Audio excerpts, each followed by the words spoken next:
A new survey finds that more women are rejecting the corporate ladder and the money that goes with it because they want more free time and, more importantly, they want more flexibility. They want to get more out of life. Don't you go get any ideas. Right. What are you talking about? We'll take a closer look at that survey in just a moment. First, though, we want to introduce you to one businesswoman who did make that decision, who chose to step back. I was constantly working to the next promotion, worked my way up to be vice president by the time I was 30. By corporate America standards, Pamela Skillings had it all. A six-figure salary, a Wall Street office, a prestigious title, vice president at Citigroup. But after 12 years of climbing the ladder, she gave it all up at the age of 35. I felt like I was running on that hamster wheel all the time. I was getting sick all the time. I was coming home exhausted. You know, my husband didn't think I was as much fun anymore, and I didn't feel like I was me anymore, at least the me that I wanted to be. And she isn't alone. A More magazine survey of 500 women found 2 out of 3 would accept a smaller paycheck in exchange for more free time. 73% would not apply for their boss's job.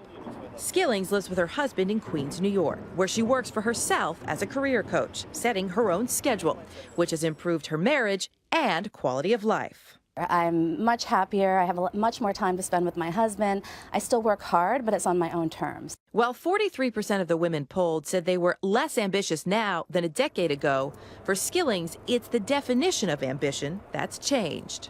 My ambition has totally changed. Now my ambition is to do good work, to make a difference, to help people, to feel good about the work I do, to build a business, to grow a business. Even though I'm working harder, I feel like what I'm doing is more meaningful, and I feel like I'm in control.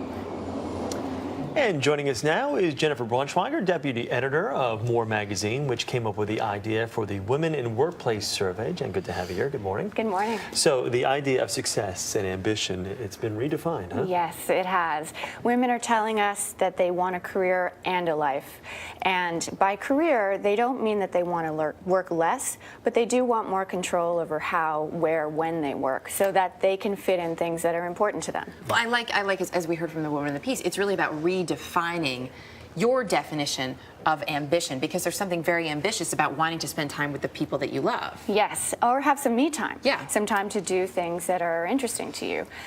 We asked women if they consider themselves more or less ambitious than they were 10 years ago. 43% told us they were less ambitious, but 80% agreed with the statement that a woman who wants a career and a life is ambitious in a different way.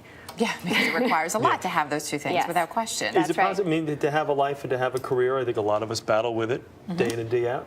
Yes. Is it? I mean, I think some people might say it's impossible. You can't do it.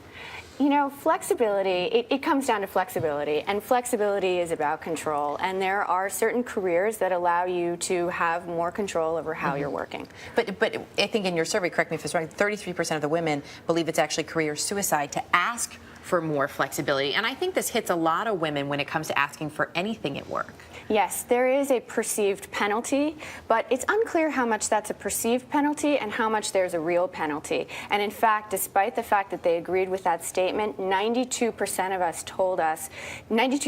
told us that flexibility is the second most important characteristic in a job right after salary. Wow. Yeah. This is interesting. IBM just hired its first female CEO, setting the record for the most women CEOs at a Fortune 500 company. Yet, as we just heard, 73% of women wouldn't even apply to their boss's job. Why don't more women follow in footsteps of some of these women that do achieve and basically strive for some of these high-level positions? What we hear over and over again is it's just not worth it. They don't want the politics, they don't want the pressure, they don't want the responsibility. If they want to work hard, they want to be taken seriously at work, but they don't necessarily want to advance into those spots where it requires you to give up everything else. How much of this, too, the changing mindset of a lot of women is the changing perception of what women do? That, you know, I think the hardest job in the world is being a stay-at-home parent. And yet, for a long time, people sort of looked down on that job. People are understanding the challenges that go along with that. So do you think public perception played into this in some way? Sure. You know, interestingly, when we asked women what they would do with the flexibility, they didn't talk about child care, which makes me think that women are starting to figure out how to combine a career and kids, what they said they wanted was more me time. I would take that. They have not figured out how to keep themselves in the mix, and they haven't figured out how to exercise. You know, women also have a lot of demands from elder care. Maybe they have hobbies they want to pursue. So it's not just about making time for kids. It's about how complicated our lives are right now. Me time is totally overrated, by the way. You're so forward. Now, you're finding it's more women with children, though, that are looking towards these kind of flexible schedules, or is it not that? Is it not the Just case? across the board. That was very surprising. Actually, single women told us more that they wanted flexibility and me time than women with kids, or that they were more willing to give up money in exchange for time. That's because you need the money once you have kids. Yeah. I'm sure that's part of it. So many more responsibilities. Yeah. All right, Jennifer, thank Really you nice very to have much. you here. Thank you.